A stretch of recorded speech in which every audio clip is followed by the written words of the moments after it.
En fait, on a un programme assez vaste et j'espère que les gens vont trouver qu'on va assez loin dans chacun des sujets parce que comme on a à couvrir plusieurs maladies dans une seule soirée, il faut penser que vos maladies vont être reprises dans chacun des cours subséquents chez l'adulte, OK? Donc, c'est vraiment pour vous mettre un peu dans l'idée de l'enfance, l'adolescence, et on va faire un survol finalement.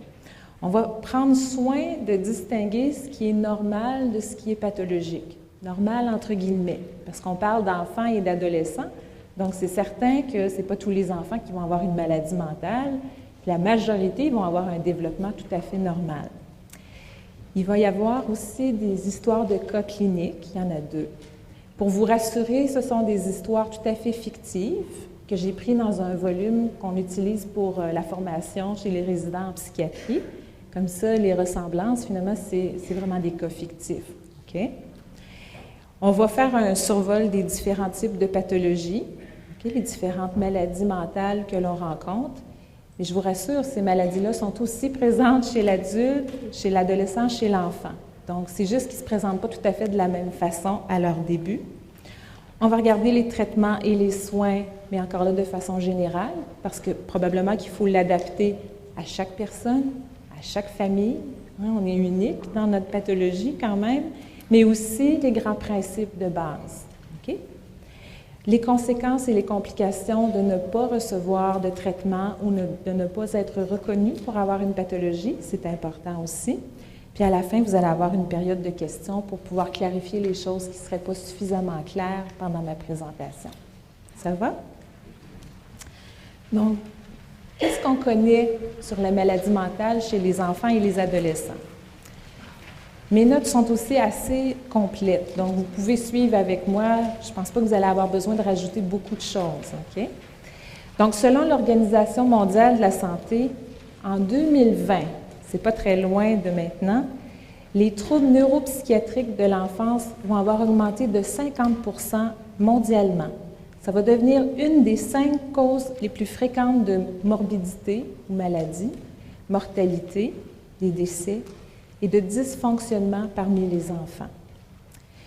La présence de ces troubles-là, ça entraîne un fardeau énorme, ça entraîne des conséquences au plan intergénérationnel, donc de génération en génération. Ça réduit leur qualité de vie et leur productivité future. Donc, il faut agir rapidement parce que sinon, on a cette évolution-là.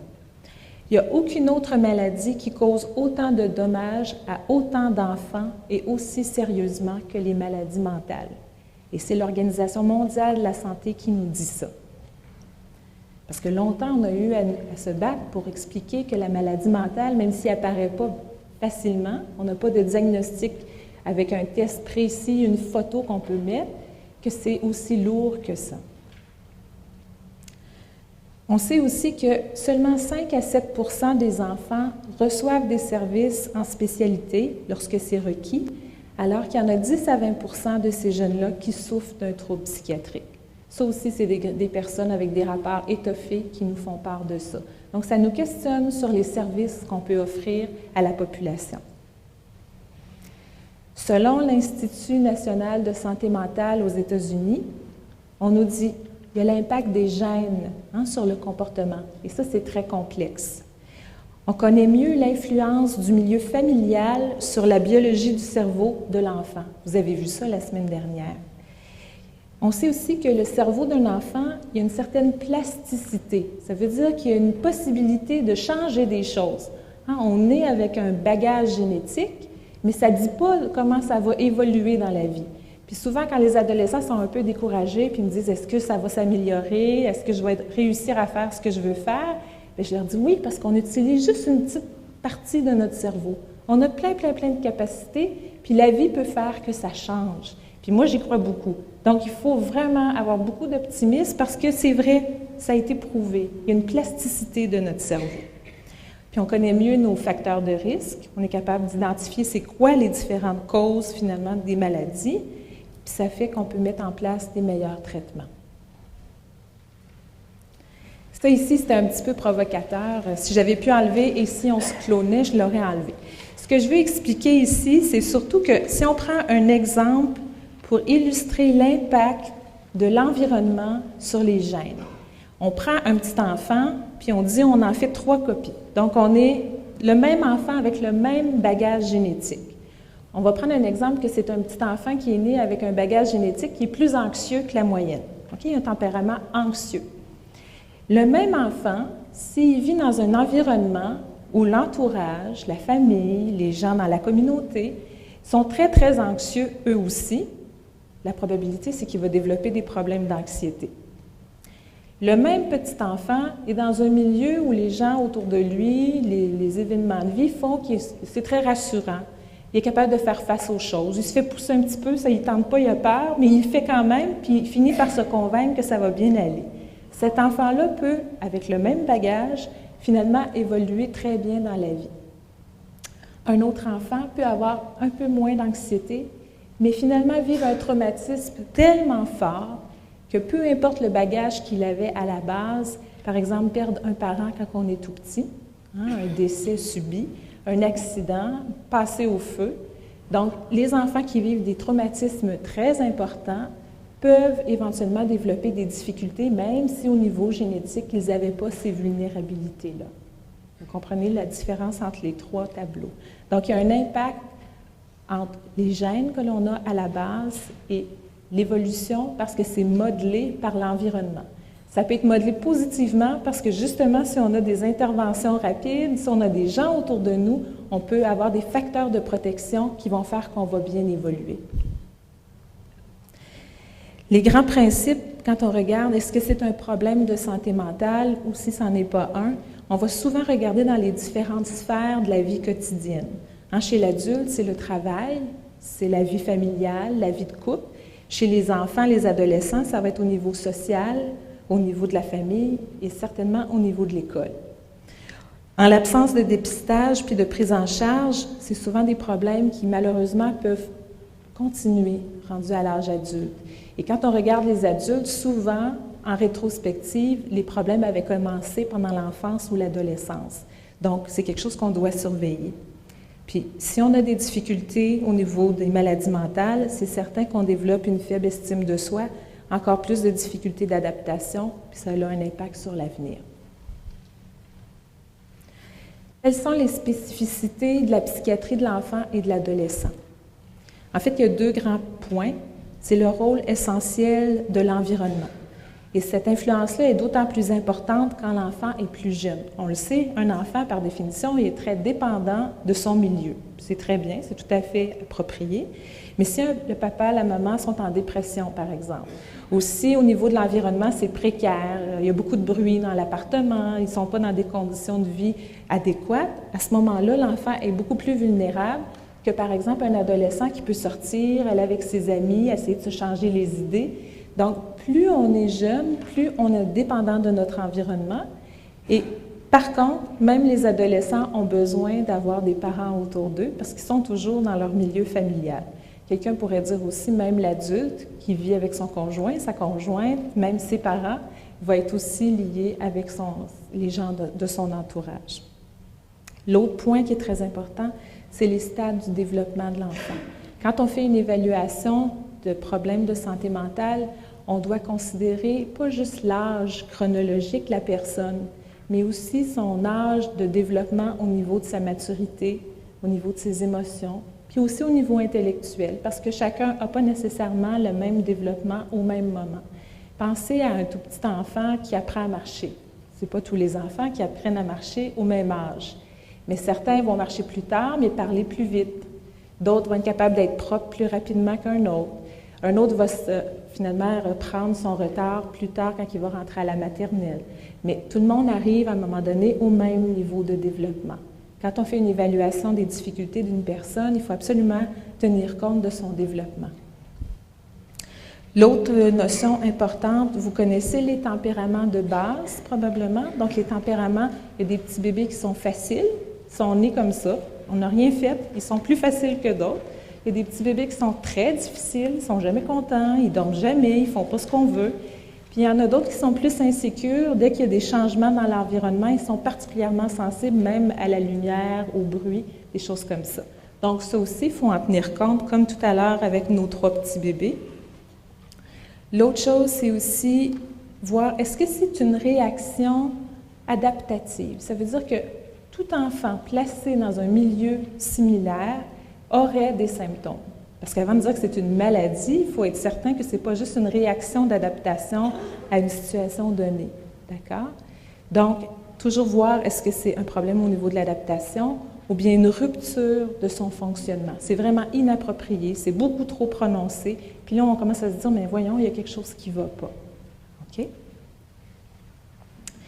Je vais arriver avec des exemples cliniques, puis vous allez voir pourquoi je parle de ces choses-là. Donc, du normal au pathologique. Pourquoi c'est si important de bien faire attention puis de mettre des gants blancs comme ça quand on fait une évaluation au niveau de la pédopsychiatrie? Bien, par exemple, d'aller à l'hôpital psychiatrique pour avoir des soins, bien, vous comprenez qu'au niveau de la stigmatisation, même pour les enfants et les adolescents, c'est quelque chose de difficile. Donc, on ne veut pas stigmatiser quelqu'un en fonction d'un diagnostic donné. En même temps, on ne veut pas minimiser une situation qui nécessite d'avoir des interventions spécialisées, qui nécessite un plan de traitement et qui nécessite finalement d'avoir ces services-là au niveau, par exemple, de la pédopsychiatrie. Mais la balance entre les deux, parfois, ce n'est pas si facile. Le risque de ne pas traiter, ça peut faire que l'enfant n'est pas fonctionnel, a des problèmes, développe des handicaps plus importants. Donc, toujours la balance entre les deux. Puis il y a aussi les indications puis les contre-indications de traiter un enfant. Est-ce que l'enfant est le symptôme d'un problème plus large au niveau de sa famille? Est-ce que c'est vraiment lui qui doit venir au traitement ou si c'est l'ensemble de la famille qui a une difficulté et lui est le porteur de cette problématique-là? Ou bien, non, c'est cet enfant-là et la famille essaie toutes sortes de façons d'aider l'enfant, mais il n'y arrive pas puis se désorganise elle-même. Donc, vous voyez, c'est toujours aussi important de prendre le temps de bien évaluer la situation. Aussi, dans l'évaluation des maladies mentales, on va sûrement le répéter dans les cours qui vont suivre, il faut toujours éliminer les causes d'ordre physique. Parce que, vous savez, l'anxiété, la dépression, les difficultés de comportement, il y a souvent des causes physiques au niveau médical qui peuvent donner des tableaux qui ressemblent à différentes problématiques comme la dépression ou l'anxiété. Il y a certaines infections, par exemple. Il y a des enfants qui peuvent avoir des problèmes même de glandes thyroïdes. Il faut regarder si dans la famille, il y en a. Il y a des enfants qui ont la mononucléose, qui sont très fatigués, ils n'ont pas d'énergie. Ça peut donner un tableau qui a l'air dépressif. Puis en fait, c'est relié plus à un virus. Donc, pour chaque enfant, il faut faire une bonne histoire. Puis c'est pour ça qu'on recommande le plus souvent d'aller vers le médecin de famille ou le pédiatre pour avoir une bonne évaluation finalement de la condition physique. Ça peut être aussi lié à des médicaments. Il y a des enfants très hyperactifs, mais ils prennent beaucoup de médicaments contre l'asthme, par exemple. Puis longtemps, ces médicaments-là pouvaient avoir des effets secondaires puis les rendre énervés. Donc, il faut démêler un petit peu les choses.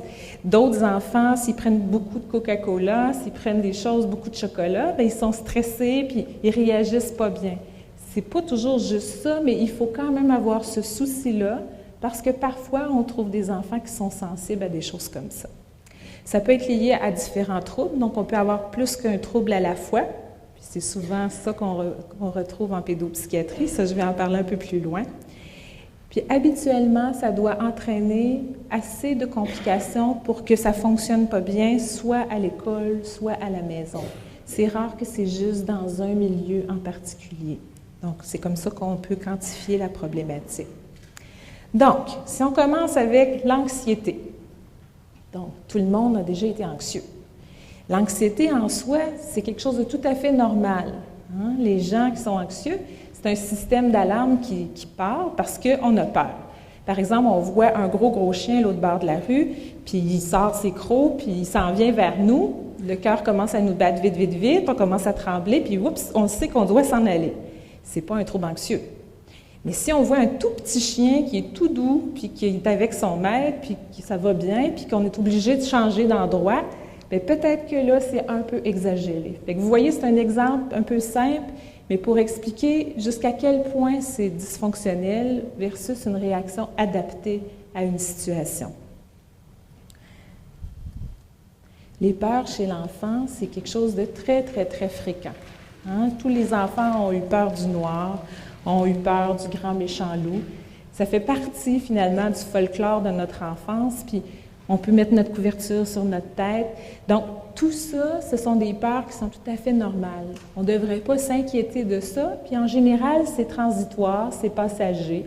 Ça peut être lié avec un stresseur qui arrive dans la famille, puis parfois, ça peut être plus compliqué, empêcher l'enfant de faire différentes activités quand on ne peut plus aller à l'école parce qu'on a peur des voleurs, quand on ne peut plus sortir avec nos amis parce qu'à l'extérieur, il y a peut-être quelque chose de dangereux. Mais là, on voit que c'est disproportionné par rapport à la situation. OK? Quand il n'y a pas de répercussions sur le fonctionnement, en général, on ne va pas nécessairement recommander des traitements. Par la suite, chez les enfants, on voit aussi, quand l'école arrive, la peur de l'école. Bon, ce n'est pas la peur de la bâtisse, il y en a quelques-uns que c'est ça, mais c'est se séparer de maman et papa le matin, c'est d'avoir des responsabilités, d'avoir à se faire des nouveaux amis, de changer un petit peu de milieu.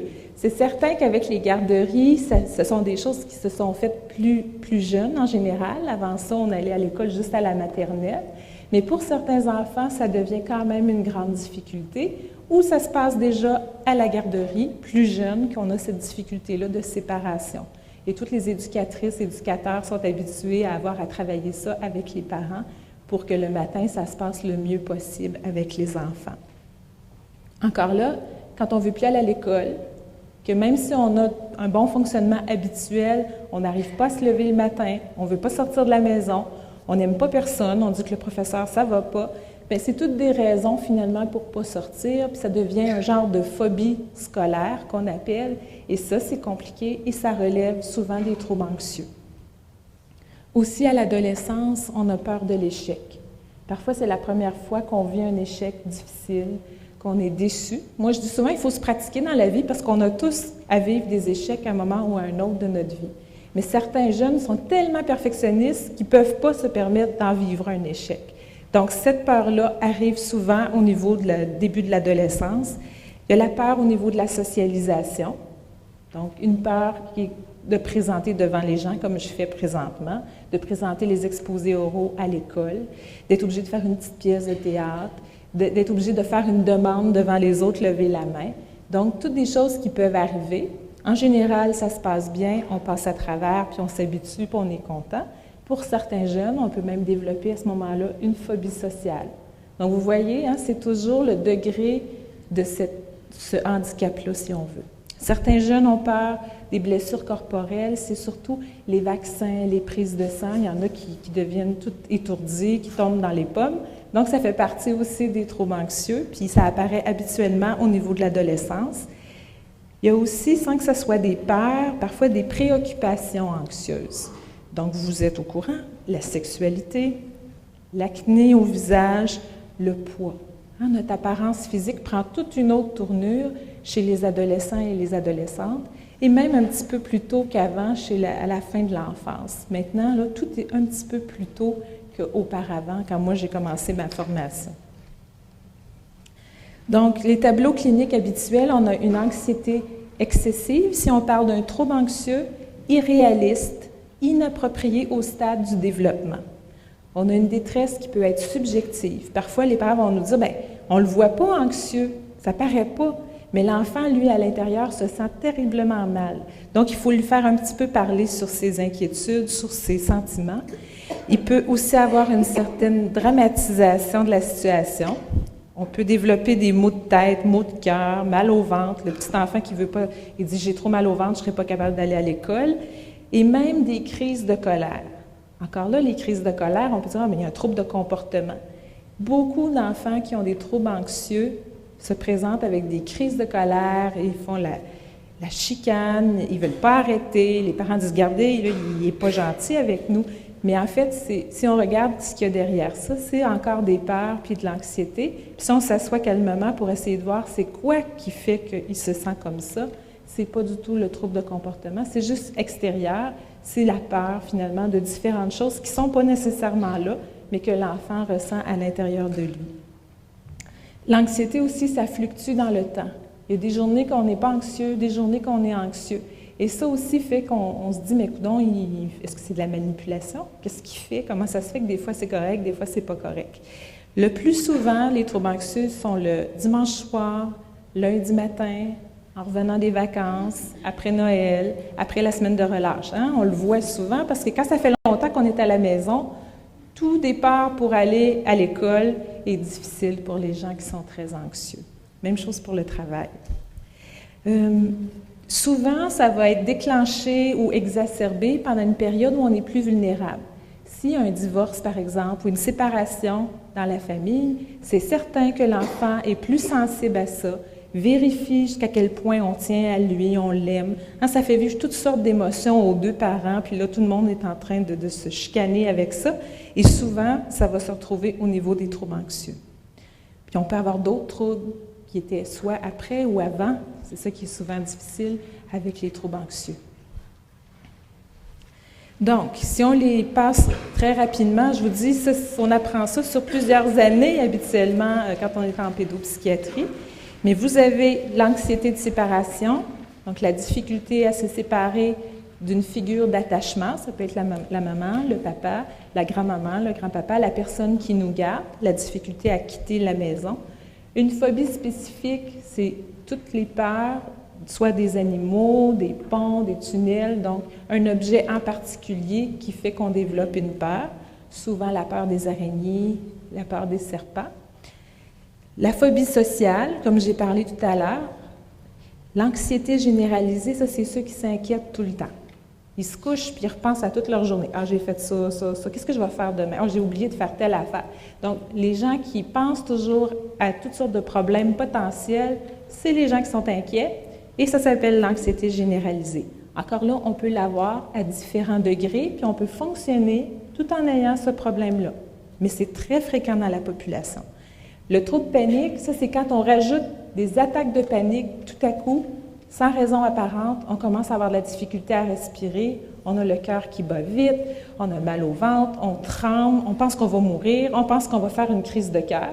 Ça, c'est plus chez les adolescents, chez les adultes. Les tout-petits ne savent pas encore c'est quoi que ça veut dire une crise de cœur.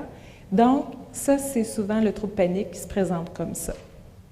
Vous avez des troubles obsessionnels compulsifs, ceux qui doivent toucher des choses, qui doivent compter les marches, qui doivent toujours replacer les cadres parce qu'ils sont un petit peu croches. C'est les gens qui ont des petites manies. Mais ça, c'est le trouble obsessionnel compulsif. Puis, vous avez dans la grande classe des stress aigus, stress post-traumatique, par exemple, quelqu'un qui a vécu le verglas de façon très, très intense, qui pense juste à ça, qu'à chaque fois qu'il manque l'électricité, pense qu'il va avoir encore cette situation-là. Donc, il faut qu'il y ait eu quelque chose d'assez marquant, mais qui revit ça avec des flashbacks, des reviviscences, même repenser à ce qui s'était passé à ce moment-là, ça peut être un syndrome de stress post-traumatique. Par exemple, un hold-up ou des situations comme ça, très, très graves, puis que la personne n'arrive pas à se détacher de cet événement-là. Donc, en général, c'est comme 6 à 14 % des personnes, des enfants et des adolescents qui peuvent avoir ces différents troubles-là. Donc, pour changer un petit peu la théorie, puis j'essayais de voir comment je pouvais présenter ça pour que ce soit quand même intéressant, j'arrive avec un cas clinique. C'est le cas de Marco. C'est un petit bonhomme qui a 9 ans.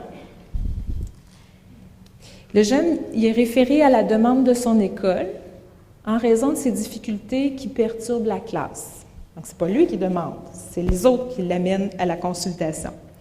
Il vient d'être suspendu de l'école pour une journée, et c'est la 2e fois cette année. Oui, il y a des enfants qui se font suspendre de l'école, même à cet âge-là.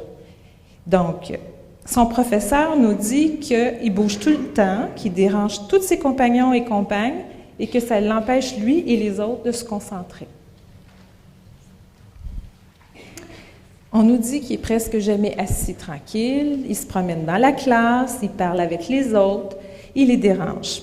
Lorsque son professeur arrive à le faire asseoir, il bouge alors ses mains, il joue avec des affaires, il n'est pas capable d'arrêter. Puis là, oups, il échappe quelque chose, tout le monde regarde qu'est-ce qui vient d'échapper.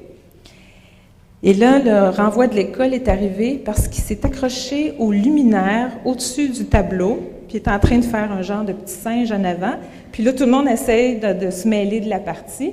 Puis finalement, ça fait une grosse esclandre dans la classe. Et là, la professeure dit « Moi, je suis plus capable. Il faut faire quelque chose. » C'est souvent des situations comme ça qui arrivent. Puis là, on regarde, puis le petit bonhomme, il est cute. pas de problème dans le bureau, il est calme, il se contient, il sait que là, Donc, là, on dit, mais qu'est-ce qui se passe? Fait que là, oui, mais vous ne l'avez pas vu quand il fait ça. Puis certains autres enfants, bien, sont aussi tannants devant nous, ils n'arrivent même pas à se contenir, même quand ils viennent, par exemple, en consultation. Donc, selon ses parents, parce qu'on fait quand même l'histoire, on essaye de comprendre, parce que là, on est toujours dans notre façon d'évaluer les différents troubles de santé mentale. Il a toujours été un petit enfant plus difficile que la moyenne, dès l'âge de 3 ans. On nous dit qu'il était un petit dormeur, qui se levait plus tôt que les autres membres de la famille. Il fouillait partout dans la maison. Dès 5 heures du matin, il descendait l'escalier tout seul, puis commençait à tout remuer dans la maison. À 4 ans, il avait réussi à déverrouiller la porte d'entrée, s'était retrouvé dans la rue, puis heureusement, il y avait quelqu'un qui l'avait vu puis qui l'avait ramené à la maison. Lorsqu'il est dans sa classe principale, il est incapable de participer au jeu parce qu'il n'arrive pas à attendre son tour. Il est toujours impatient, il veut toujours faire quelque chose sans réfléchir. Il n'aime pas faire des activités qui requièrent de l'attention ou de la patience. Il préfère les activités à l'extérieur. Il n'est pas très populaire auprès de ses compagnons. On comprend pourquoi. Puis il préfère jouer avec son chien puis faire de la bicyclette tout seul. S'il joue, ses jeux sont souvent destructeurs, désorganisés, même quand ses parents essaient de l'aider.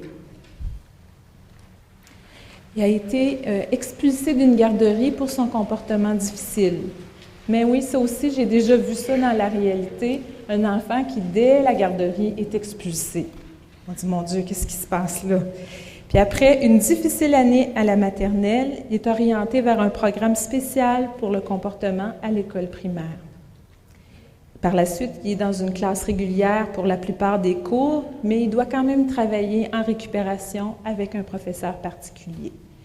Donc, je pense que c'est un bel exemple que j'ai pu trouver là, dans le livre que je vous ai dit, qui nous reflète finalement la sévérité pour certains enfants, l'impact au niveau scolaire, mais aussi au niveau familial, au niveau de la socialisation. C'est un petit bonhomme qui n'a pas beaucoup d'amis, mais qui a sûrement quand même un bon potentiel intellectuel. Et c'est ça qu'il faut regarder. Comment on peut faire qu'il va être une meilleure estime de lui? Tantôt, j'ai parlé des problèmes d'estime de soi. Comment on peut faire qu'il soit content de lui, qu'il ne soit pas trop dérangeant pour les autres, qu'il soit capable de se faire des amis, puis qu'éventuellement, il va se trouver un emploi plus tard. Donc, vous voyez, on est vraiment dans un tableau, vous avez deviné, de déficit de l'attention avec hyperactivité. Parfois, on dit aussi avec impulsivité. OK?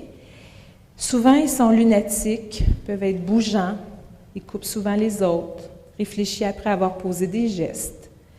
Habituellement, ça ne se produit pas juste dans un endroit. Habituellement, ça va être et à la maison et à l'école. Et souvent, on dit que ça doit débuter avant l'âge de 7 ans. Okay? Encore là, il faudrait voir, est-ce que ce comportement-là se produit juste à un moment donné dans sa vie, puis qu'avant ça, il n'y avait pas du tout de difficulté? Il ne faudra pas penser à ce diagnostic-là nécessairement. Possiblement que cet enfant-là peut fonctionner quand même, n'a pas autant de difficultés, qui réussirait par des petits moyens mnémotechniques, capable de s'organiser, pas trop oublier de choses, se retenir pour ne pas parler trop vite, pour avoir une forme moins importante de ces symptômes-là. Donc, tout est dans la sévérité, l'impact que ça a sur son environnement, et c'est ça qui va faire qu'on va traiter d'une façon ou d'une autre cet enfant-là. Donc, les troubles déficit de l'attention avec ou sans hyperactivité, c'est quand même fréquent dans la population. On nous dit que ça peut aller jusqu'à 10 % des enfants. Il faut les distinguer des troubles de l'apprentissage. Il y a une association québécoise pour les troubles d'apprentissage au Québec. Donc, certains enfants ont certaines difficultés dans leur cerveau qui fait qu'au niveau académique, au niveau cognitif, ils ont des difficultés. Ces enfants-là peuvent développer des problèmes de comportement parce qu'ils ne comprennent pas bien ce qu'ils ont à faire. Tandis que d'autres enfants peuvent être hyperactifs, avoir de la difficulté à être attentifs et pas vraiment avoir de troubles d'apprentissage. Puis on a certains enfants qui peuvent avoir les deux problématiques en même temps. Certains enfants peuvent aussi avoir des problèmes à parler, à s'exprimer, mais avoir beaucoup de compétences au niveau non-verbal. Donc, tous ces enfants-là, il faut voir et distinguer les différents tableaux cliniques. À la longue, on peut développer des problèmes d'opposition, On peut développer des problèmes de conduite. On peut décider que c'est plus facile de se tenir avec les petits tannants parce que de toute façon, on se fait toujours chicaner. Hein? Puis parfois, c'est la porte d'entrée vers les problèmes de délinquance. On se tient avec les plus tannants ou on se tient avec ceux qui font des petites entourloupettes. On peut éventuellement décider qu'on fait l'école buissonnière parce que de toute façon, on est toujours dans le corridor. On peut décider qu'on commence à consommer parce que ça nous fait d'autres amis, puis finalement, ils nous trouvent intéressants parce qu'on est un peu plus curieux, hardi de faire des choses défendues. Donc, vous voyez, c'est souvent comme ça que ça s'enchaîne, les différents tableaux cliniques qu'on peut retrouver chez les enfants et les adolescents. Encore là, pas tous les enfants qui ont un déficit d'attention vont développer des problèmes d'opposition puis les problèmes de conduite. Toujours être très prudent quand on pose des diagnostics comme ça. Maintenant, on va parler d'une jeune fille qui s'appelle Clara, qui a 17 ans. Donc, c'est pour parler d'une autre sorte de problématique. J'ai choisi une adolescente qui est référée pour une évaluation suite à une intoxication médicamenteuse dans un contexte suicidaire. Ça aussi, c'est assez fréquent comme demande de référence. Ce soir-là, la jeune avait eu une chicane avec sa mère à propos d'une demande. Elle voulait commander une pizza au restaurant, sa mère ne voulait pas, donc la chicane prend à la maison. On sait que son père a déjà fait un épisode dépressif à l'adolescence.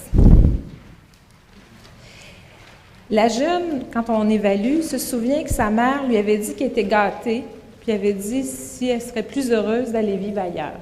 Souvent, les chicanes d'adolescence, on a vécu ça, donc c'est quelque chose qui peut arriver. La jeune s'est sentie rejetée, s'en va dans sa chambre, écrit une note indiquant qu'elle vit une dépression, elle a mis ça comme ça, qu'elle aime ses parents, mais qu'elle n'arrive plus à communiquer avec eux. Elle demande que ses petits bibelots, elle avait des petits animaux de verre, soient remis à sa meilleure amie dans sa lettre. Ses parents, qui étaient partis au cinéma, reviennent à la maison et retrouvent leur fille dans un état comateux. Elle est dans son lit, puis elle ne répond pas à leurs questions. Immédiatement, ils l'amènent à l'urgence. Quand le médecin regarde un petit peu les événements des derniers mois, il dit que la jeune était souvent en pleurs, elle a perdu tout intérêt pour ses amis, son école, ses activités sociales. Elle mange de plus en plus, puis elle a pris du poids récemment. Elle n'est pas contente de ça. Les parents se plaignent que leur fille ne veut que dormir. Elle est toujours fatiguée, elle est toujours couchée, elle ne fout rien, et c'est comme ça que parfois il y a eu des chicanes. Elle ne veut plus sortir avec ses amis, puis elle ne veut plus aider dans la maison. La jeune, elle, rapporte être de plus en plus fatiguée, ne plus se sentir capable de sortir du lit. Quand son petit ami vient, elle a un petit regain d'énergie, mais ça ne dure pas. Dès qu'il est reparti, ça retombe.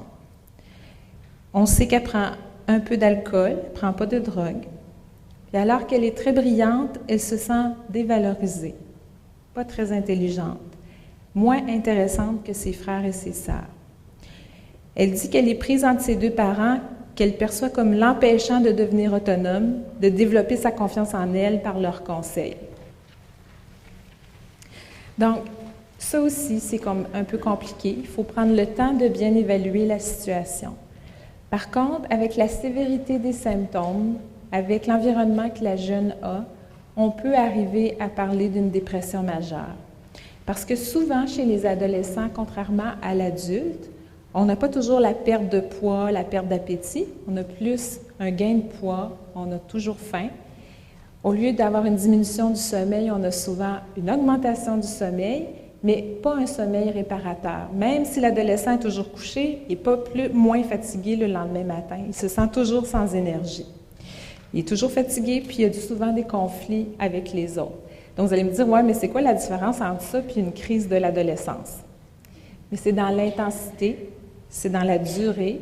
Puis je vous dirais, un adolescent qui prend des médicaments pour se suicider comme ça, c'est pas vraiment quelque chose qui devrait arriver pendant l'adolescence. C'est différent de quelqu'un qui ne se sent pas bien un soir, qui dit des choses comme ça, versus quelqu'un qui n'arrive plus à fonctionner, qui n'a plus de plaisir, qui n'a plus d'activité sociale, qui ne veut plus aller à l'école, qui a comme démissionné. Ça aussi, c'est un thème que vous allez aborder, je pense, la semaine prochaine sur la dépression. Mais souvent, vous allez voir que chez ceux qui font des dépressions, ça avait commencé les premiers épisodes pendant l'adolescence. Donc, on dit que la dépression n'existait pas chez l'enfant auparavant, puis que c'était comme normal chez l'adolescent. Il y a encore des gens qui ne croient pas que les adolescents peuvent faire des dépressions majeures. Moi, pour vous dire, je travaille à tous les jours avec des jeunes qui font des dépressions. Je ne pense pas qu'ils exagèrent leurs symptômes ou qu'ils sont vraiment en détresse. Ça va vraiment mal. Et malgré parfois plusieurs rencontres, c'est difficile à remobiliser les personnes pour que ça se passe mieux. Donc, c'est une maladie qui peut malheureusement commencer aussi jeune que chez les enfants, c'est moins fréquent, mais beaucoup plus chez les adolescents. Aussi, on disait que tout enfant agité est comme hyperactif, puis tous les adolescents sont médicalement déprimés, bipolaires, parce que là, c'est la mode de « est-ce que mon enfant est bipolaire ?» Mais vous écouterez quand vous allez avoir le cours sur la maladie affective bipolaire. Heureusement, non, ce n'est pas la majorité des enfants qui ont une maladie affective bipolaire, mais c'est certain qu'il faut bien comprendre, parce que si on a un enfant, par exemple, qui est psychotique, bien que c'est très, très rare, il faut que vous soyez capable de dire « il y a quelque chose qui ne va pas, peut-être qu'on devrait aller voir quelqu'un pour se faire aider ». Donc, c'est vraiment dans la reconnaissance des symptômes, même si parfois ils sont très difficiles à saisir, qu'on doit avoir l'idée d'aller chercher de l'aide ou lire sur l'Internet ou aller chercher plus d'informations pour clarifier le tableau clinique. Donc, je reviens à mon normal versus pathologique, juste pour être certaine que les messages passent bien. Donc, il faut voir si dans une telle situation, la réaction d'un enfant ou d'un adolescent est tout à fait appropriée. Donc, l'enfant ressent des symptômes, mais en fait, ils sont en lien avec un événement qui est difficile pour lui. Ou bien, s'il y a une rupture dans son fonctionnement, un changement, l'enfant s'isole tout à coup, n'a plus le goût de jouer, n'a plus le goût de faire aucune activité, ça, c'est un mauvais signe, puis ça dit que c'est quelque chose de plus sévère. Il faut aussi distinguer avec le deuil.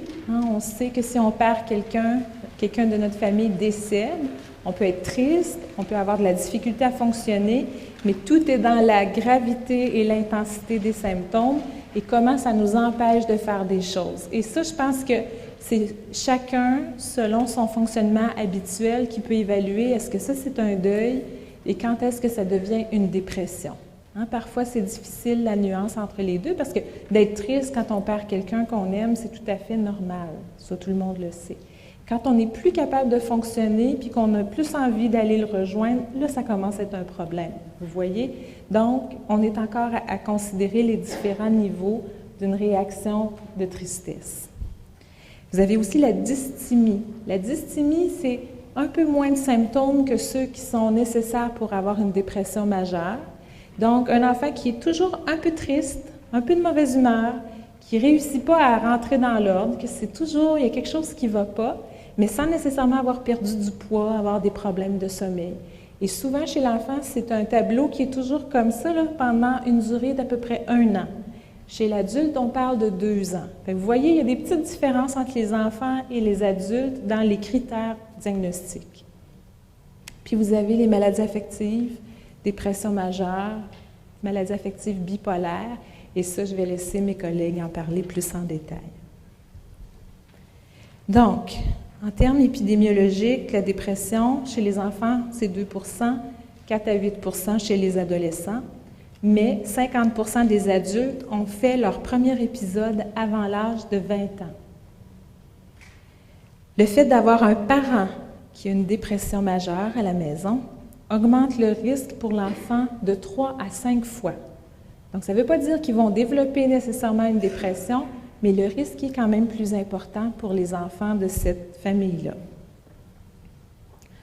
Les troubles dysthymiques sont un petit peu plus difficiles à saisir, donc l'épidémiologie varie un petit peu.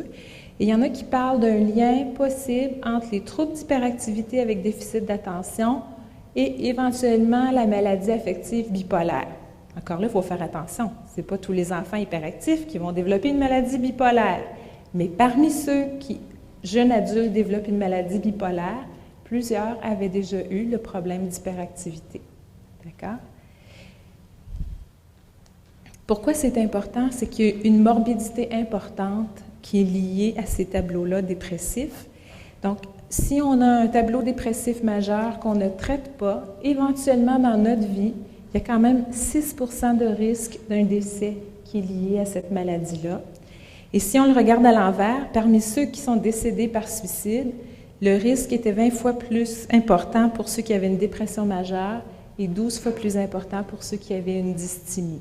Donc, vous voyez le risque finalement de suicide, puis on sait que, pour en avoir déjà parlé souvent, le suicide, c'est quand même la deuxième cause de décès chez les 15-19 ans et la troisième cause de décès chez les 10 ans à 14 ans au Québec.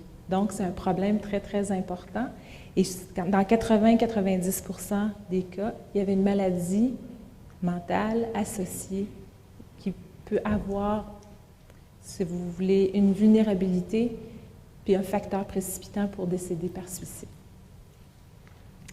Les troubles de l'alimentation, parce qu'ils sont souvent rattachés à tout ça, vous allez avoir un cours juste sur les troubles de l'alimentation. Donc, vous avez l'anorexie restrictive, l'anorexie-boulimie et la boulimie. Donc, c'est souvent à l'adolescence qu'on va voir ces troubles-là apparaître, bien que je l'ai déjà vu chez certains enfants. C'est très sévère habituellement quand ça commence aussi jeune. Et je pense que je vais laisser, il y a Dr. Howard Steiger qui va présenter plus en détail le programme des troubles alimentaires ici à l'hôpital Douglas. Il y a abus et dépendance aux substances chez l'enfant et l'adolescent. Encore là, malheureusement, il faut en parler parce que dans certains milieux, dans certaines communautés, des jeunes, des enfants peuvent commencer très tôt à fumer. On commence par le tabac. Éventuellement, on arrive avec le cannabis. Dernièrement, je voyais dans les journaux qu'on parlait des amphétamines, les speed. Donc, vous voyez les jeunes, soit qui sont exposés, parce que d'autres en prennent, d'autres en offrent, soit qu'ils essaient. Puis essayer, je pense qu'ici, probablement, si je faisais lever la main, je ne le ferais pas. Tout le monde a déjà essayé ou a peut-être pensé essayer certaines choses.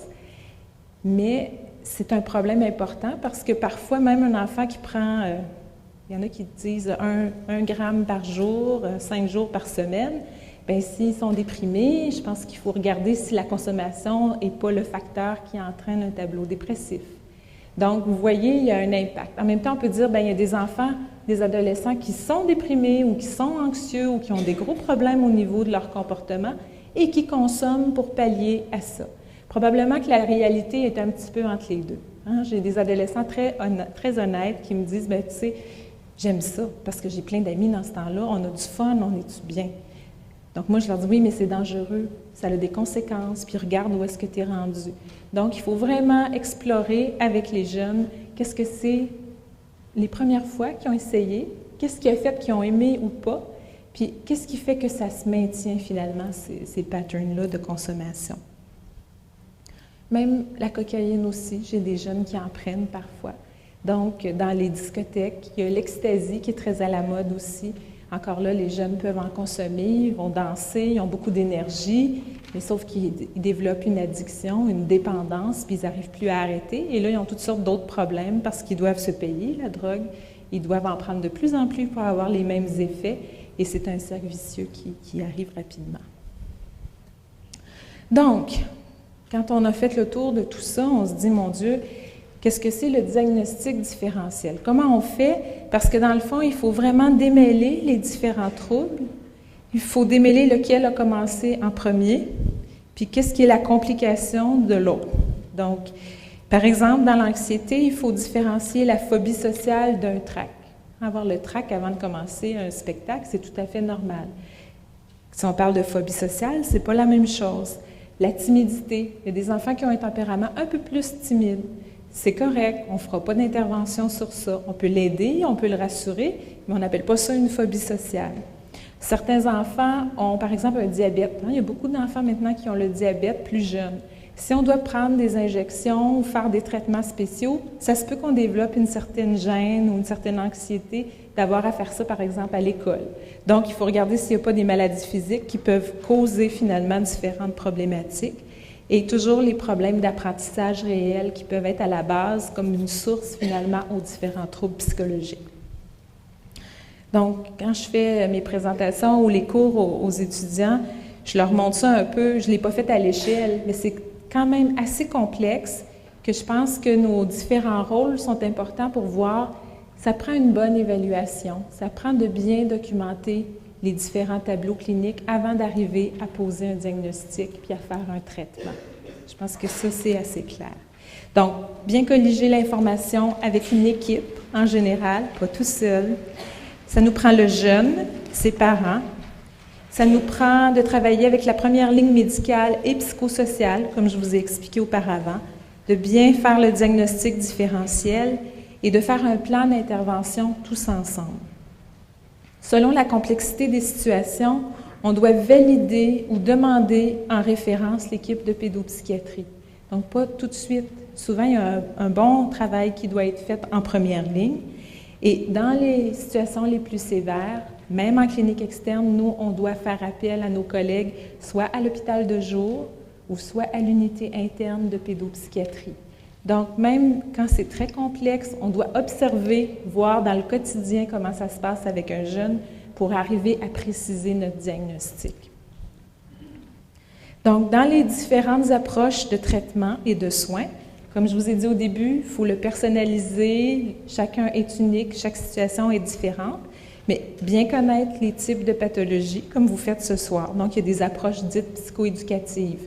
Promouvoir une bonne santé mentale. Qu'est-ce que c'est promouvoir une bonne santé mentale? Se coucher tôt, bien manger, faire de l'exercice, bien balancer notre équilibre entre les sports, les activités récréatives, puis le travail ou les activités plus scolaires. Donc, arriver à faire un équilibre, c'est pas toujours facile, mais c'est quelque chose qui nous garantit finalement une meilleure santé mentale. Il y a aussi les approches pharmacologiques, selon le type de pathologie qu'on va retrouver, puis selon la sévérité des pathologies. On a des approches familiales, puis des approches individuelles. Souvent, comme j'ai dit, les enfants, les adolescents, la famille est importante, puis je pense qu'elle mérite au moins d'avoir de l'information, du soutien pour pouvoir aider le jeune qui est en difficulté. Donc, les approches combinées le plus souvent. Si on veut aller un petit peu plus loin dans les traitements, ceux qui sont vraiment recommandés dans la littérature pour les enfants et les adolescents, c'est les approches dites comportementales et cognitivo-comportementales. Donc, regardez un peu comme on fait ce soir les différents comportements qui sont dysfonctionnels, voir qu'est-ce qui est évité, puis utiliser les gens dans l'environnement, dans la famille, comme modèle, ou bien nous-mêmes comme thérapeutes, parce que si on a peur, par exemple, des chiens, bien, est-ce que la maman ou le papa se sauve à chaque fois qu'il y a un petit chien? Donc, vous voyez, c'est un exemple assez facile que c'est par notre modèle, notre exemple, on peut aider, par exemple, un enfant assez rapidement, puis avec beaucoup de succès, à avoir moins peur. Donc, le parent, il doit être aussi un modèle pour son enfant. Pas toujours facile à faire. Il y a aussi l'exposition. Essayer de ne pas éviter les situations. Souvent, je dis, moi, si on n'est pas capable d'aller à l'école, il y a quelque chose vraiment qui ne va pas, parce qu'être à la maison, c'est compromettre un peu notre développement, compromettre notre potentiel, parce que c'est pas certain qu'à la maison, assis, on va réussir à passer à travers comme ça. Donc, il faut aller chercher des soins à ce moment-là. Il y a aussi tout l'auto-apprentissage sur les techniques de coping, ça veut dire comment faire face à des situations. Puis si on est trop pris dans une situation, penser à autre chose. Donc, il y a différentes techniques, incluant aussi la relaxation, puis mettre des attentes réalistes pour contrôler mieux nos situations. Donc, il y a beaucoup de choses qui peuvent être faites par auto-apprentissage aussi, par des lectures. Il peut aussi y avoir une combinaison de ces différents traitements-là, parce que souvent, ce n'est pas juste à un endroit qu'on peut faire l'intervention. Les médicaments, sans entrer dans tous les détails de la médication, on pourra voir dans vos questions, il y a des inhibiteurs de la recapture de la sérotonine. Hein? Ça, c'est la famille de la fluoxétine ou Prozac. Vous avez le Celexa ou citalopram. Vous avez différents noms pour ceux qui ont déjà eu connaissance de ça. Vous avez aussi les stabilisateurs de l'humeur comme le lithium. Vous avez aussi l'acide valproïque. Vous avez les psychostimulants, ceux qu'on entend le plus souvent parler, le méthylphénidate ou le Ritalin. Vous avez les nouveaux qui viennent d'apparaître, qui sont l'Adderall, le Strattera.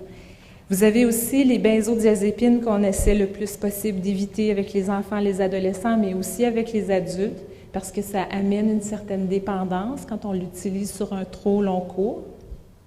Et vous avez certains médicaments qui sont utilisés un peu pour aider à dormir, un peu comme calmant, mais qui sont en fait des antihistaminiques. Vous voyez qu'on n'est pas très spécialisé encore dans nos médicaments parce qu'on utilise certaines molécules pour l'effet secondaire qu'ils créent.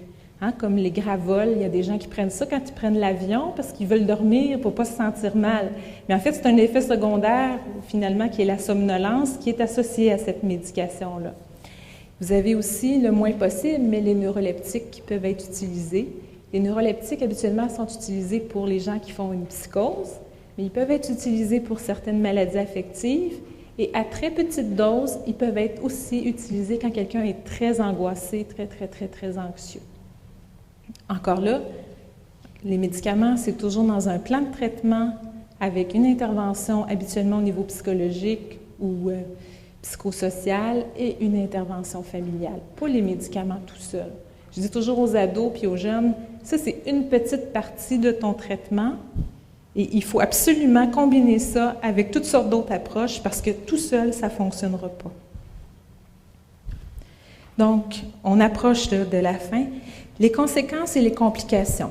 Je pense que pour tout le monde, ça doit être assez clair que si on ne fait pas quelque chose quand on a un enfant qui a une maladie mentale, on va entraîner un évitement de situations importantes, l'école, les amis, l'exploration, se développer notre personnalité, notre identité, le décrochage scolaire ou la sous-performance scolaire par rapport à nos capacités, une orientation de carrière qui est limitée. Le jeune se retrouve finalement en cheminement particulier pour toutes sortes de raisons. C'est très bien, il y a beaucoup de services, mais parfois, ça devient s'en va en l'éducation des adultes, ils essayent de se reprendre, mais ça finit que c'est très long, puis ils sont très dévalorisés à travers ça. Mais il y en a qui réussissent aussi. Il y a aussi d'autres enfants qui sont toujours en train de consulter pour des problèmes physiques. Ils ont mal partout, on cherche, on fait des investigations, on est toujours rendu à l'urgence. Donc, parfois, c'est une maladie mentale qu'il faut adresser comme telle. Puis, vous avez les risques accrus de suicide ou d'autres problématiques qui sont importantes, qui amènent des dysfonctionnements au niveau de la famille et au niveau social. Donc, comme conclusion, les mêmes maladies chez l'enfant, l'adolescent que chez l'adulte, des enjeux pour la prévention, une meilleure reconnaissance des symptômes, des premiers symptômes, pour une meilleure intervention rapide, précoce, conjointe avec le jeune et sa famille, dans un contexte scolaire donné, sociétal. Si on habite à Montréal versus si on reste à Val-d'Or, c'est probablement pas le même type, même si les grandes lignes sont les mêmes, en tenant compte du développement du jeune, son niveau de maturité physique. Si vous avez un grand garçon, puis l'autre qui a le même âge, mais qui est tout petit, ils ne sont pas confrontés aux mêmes difficultés. Donc, en fonction de son développement, de son environnement, et éviter la chronicisation, améliorer le dépistage par une meilleure connaissance et une meilleure information au niveau du grand public. Donc, ça, c'est vous. Donc, vous êtes un peu des ambassadeurs, si vous voulez, dans la communauté pour dépister, voir les choses, questionner, vérifier des choses, pas dramatiser, mais aller chercher l'information pour amener la personne qui est en difficulté à une consultation éventuelle. Diminuer les stigmas reliés à la maladie mentale. J'ai parlé de l'hôpital Douglas, mais comme psychiatre, les ados qui viennent me voir, bien, des fois, ils pensent à certains films où ils ont vu qu'un ado avait eu de l'aide par un psy ou un psychiatre.